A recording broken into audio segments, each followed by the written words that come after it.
gonna need some help. How you been, Buck? Not bad for the end of the world. He brought back! He brought back! He brought back! He brought back! He brought back! He brought back! He brought back! He brought back! He brought back! Today we don't fight for one life. We fight for all of them. Avengers Infinity War. When you said we were going to open Wakanda to the rest of the world, this is not what I imagined. What did you imagine? The Olympics? Maybe even a Starbucks? Everywhere April 27th. Avengers Infinity War was directed by the Russo brothers, and this is, if not the most, but one of the most anticipated movies of all time, because it's the culmination of like a decade of superhero Marvel movies. And as a nerd, I was really excited, of course. And you know, like for Star Wars, non-spoiler reviews have like, the value is diminished, the value of the review itself. So I'm gonna give sort of a non-spoiler review, and then I'm gonna give my grade, and after that I'm gonna talk a little bit of spoiler, and I'm gonna warn you when it comes. So this movie stars everyone in the Marvel Cinematic Universe, like everyone. Do I really need to name them? And there is no setup. There is no setup like any other Marvel movie. You're right into it. It starts right off where Thor Ragnarok left off, and you know from that first scene itself why Thanos is the best comic book movie villain since the Joker. And yes, Eric Killmonger was really great in Black Panther, but Thanos, yeah, they've been hyping his arrival since 2012's mid-credit scene of the Avengers, and yes, he does live up to the hype.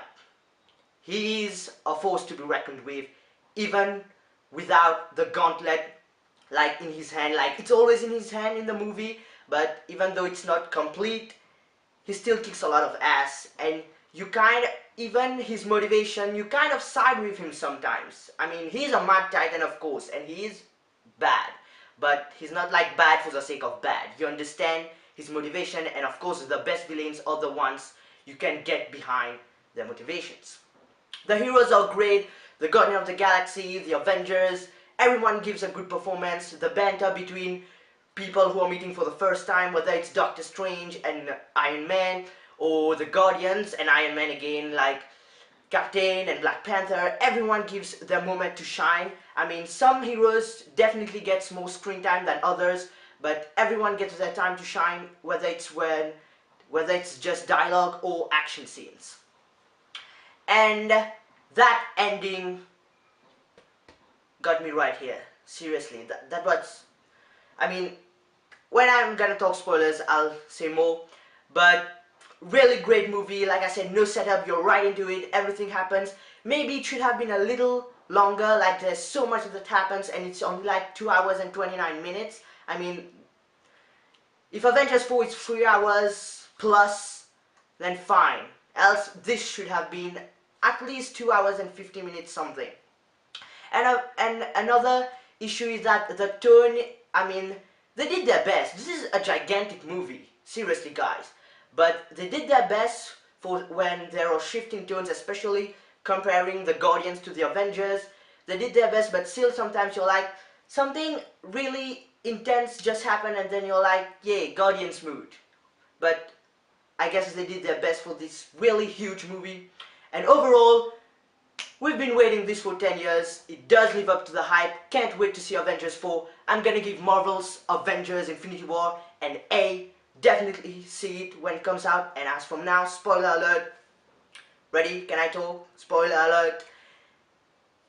A lot of people die. Like, Loki's death, I was expecting it because he took the Tesseract at the end of Ragnarok. I was expecting it at the beginning of this movie. But, I mean, where's Valkyrie? Where's Korg? I mean, Hulk gets zapped to Earth. And then you're like, Thanos, like, he's not, like I said, a brainless, bad, evil, just for the sake of being bad. He's got emotions, and to get the Soul Stone, you have to sacrifice someone you love. He does sacrifice Gamora. That was really gut-wrenching. And in that scene also, we see Red Skull from Captain America, the First Avenger. Really great. Everyone was asking themselves, where is Red Skull? That's where the Space Stone took him, to guard the Soul Stone. It makes sense somehow. And then at the end, when Thanos does this, a whole, like, half, like 12 of the 24 heroes just gets disintegrated, wipe out, and Doctor Strange telling Tony Stark he can do it, he can figure a way out before just disintegrating. Again, gut-wrenching. And just Spidey, man, the way he just hugs Tony, saying he doesn't want to go. That was... And that's the spoilers, guys. I mean, I don't know where this is going for Avengers 4. Mid-credit scene before Nick Fury and Maria Hill get disintegrated. A message to Captain Marvel. I mean, she's in space somewhere because her own movie takes place in the 90s. She's gonna be here for Avengers 4. And I just can't wait for the next one. As always, guys, thanks for watching. Give a big thumbs up, comment below, subscribe to my channel. That way, I can see you next time. Avengers. I hope they remember you.